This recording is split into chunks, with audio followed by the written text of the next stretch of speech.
വെള്ളപ്പൊക്കത്തിൽ പായലും പോളയും അടിഞ്ഞുകൂടിയ Kuttamperoor Kannamkuzhi bund road സഞ്ചാരയോഗ്യമാക്കി. ഗ്രാമപഞ്ചായത്ത് president TV. Ratnakumari, panchayat അംഗം അനീഷ് മണ്ണാരത്ത് എന്നിവരുടെ നേതൃത്വത്തിലാണ് തൊഴിലുറപ്പ് തൊഴിലാളികളുടെ സഹകരണത്തോടെ റോഡ് വൃത്തിയാക്കിയത്.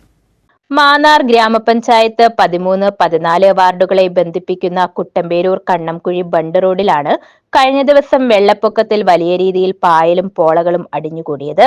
വെള്ളം ഇറങ്ങിയെങ്കിലും പോളയും പായലും റോഡിൽ തന്നെ കെട്ടിക്കിടക്കുന്നതിനാൽ റോഡിൽ കൂടി യാത്ര ചെയ്യാൻ സാധിക്കുമായിരുന്നില്ല.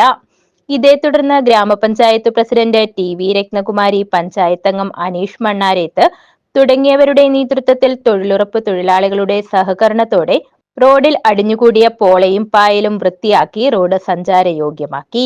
13, 14 വാർഡുകളെ ബന്ധിപ്പിക്കുന്ന ഒരു പ്രധാന വഴിയാണ് നമ്മുടെ ഈ കണ്ണംകുഴി ബണ്ട് റോഡ്.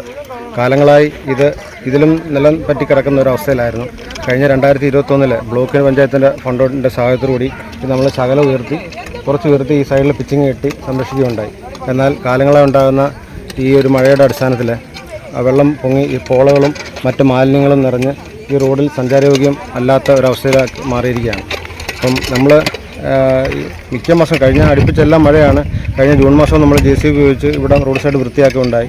എന്നാൽ നിരന്തരം ഇങ്ങനെ ഒരു ബുദ്ധിമുട്ട് കാരണം ഇന്ന് നമ്മുടെ മാധ്യമങ്ങളിൽ വന്ന വാർത്തയുടെയൊക്കെ അടിസ്ഥാനത്തിൽ ഞങ്ങൾ തൊഴിലുറപ്പുകാരെ, കുടുംബശ്രീക്കാരെല്ലാം ഉൾപ്പെടുത്തിക്കൊണ്ട്, തൊഴിലുറപ്പുകാരാണ് മെയിനായിട്ടുള്ളത്, തൊഴിലുറപ്പുകാരെ ഉൾപ്പെടുത്തിക്കൊണ്ട് നമ്മൾ ഈ റോഡിൽ മാലിന്യങ്ങൾ വലിച്ചു നീക്കി മറ്റ് യാത്രക്കാർക്ക് ബുദ്ധിമുട്ടുണ്ടാകാത്ത തരത്തിലേക്ക് റോഡ് സഞ്ചാരയോഗ്യമാക്കുകയാണ്. കഴിഞ്ഞ ജൂൺ മാസത്തിലുണ്ടായ വെള്ളപ്പൊക്കത്തിലും ഇതേ രീതിയിൽ റോഡ് വൃത്തിയാക്കിയിരുന്നു. വെള്ളപ്പൊക്കത്തിൽ പായലും മറ്റും റോഡിലേക്ക് കയറാതിരിക്കാൻ പറ്റുന്ന തരത്തിലുള്ള സംവിധാനം റോഡിന്റെ ഇരുവശവും ചെയ്യുന്ന കാര്യം ആലോചിക്കേണ്ടി വരുമെന്നും പഞ്ചായത്ത് പ്രസിഡന്റ് ടി.വി. രത്നകുമാരി, പഞ്ചായത്ത് അംഗം അനീഷ് മണ്ണാരേത്ത് തുടങ്ങിയവർ അറിയിച്ചു. News bureau, Mannar.